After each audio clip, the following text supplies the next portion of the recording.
అనిల్ గారు, వెంకటేష్ గారు, hi. Hi sir.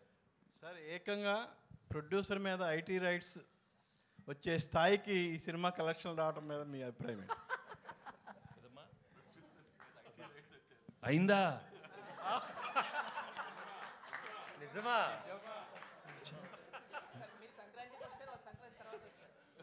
అన్నీ అవుతాయి, వాళ్ళు కూడా అన్నీ అవుతాయి, అన్నీ బాగానే అవుతాయి. అంటే సంక్రాంతికి వస్తున్నామని చెప్పి మేము టైటిల్ పెట్టాం కదా, వాళ్ళు కూడా గట్టిగా ఫిక్స్ అయినట్టుంది. మేము సంక్రాంతికి వస్తున్నామని చెప్పి వచ్చేసారు వాళ్ళు కూడా.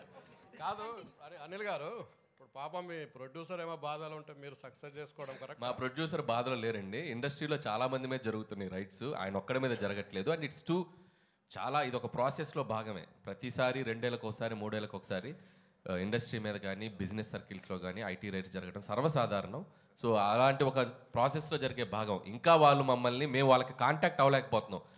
ఎవరో డ్రైవర్స్ నుంచి దొంగచాటుగా అక్కడక్కడ పట్టుకుని, సార్ మేము ఇలాంటివి చేస్తున్నాం అంటే రాజుగారు ఒకటే చెప్పారు, మేము వచ్చినా రాకపోయినా మీరు ప్రమోషన్స్ కానీ ఇంట్రాక్షన్స్ కానీ ఏవి ఆపొద్దు, ఈ సినిమా విజయాన్ని ప్రజల మధ్య మీరు పంచుకుంటూనే ఉండండి. వాళ్ళ క్లియర్ ఇన్స్ట్రక్షన్ మాకు ఉంది కాబట్టి హ్యాపీగా మేము మా పనిలో మేము సినిమా గురించి, ఇదేదో మా పర్సనల్ ఇది కాదు, సినిమా కోసం జస్ట్ కేమ్ హియర్. సుకుమార్ ఇంట్లో జరుగుతుంది, మీ ఇంటికి కూడా వస్తారా? సుకుమార్ ఇంటి పక్కకి నేను ఇంకా షిఫ్ట్ అవ్వాలా, త్వరలో షిఫ్ట్ అవుతున్నాను ఫిబ్రవరికి. కాబట్టి మా ఇంటి పక్కకి లేను కాబట్టి ఇంకా రాలేదు. ఇప్పుడు మీరు అడిగారు కాబట్టి ఖచ్చితంగా వాళ్ళు వచ్చే అవకాశం ఉంది. వెంకటేష్ గారు సార్,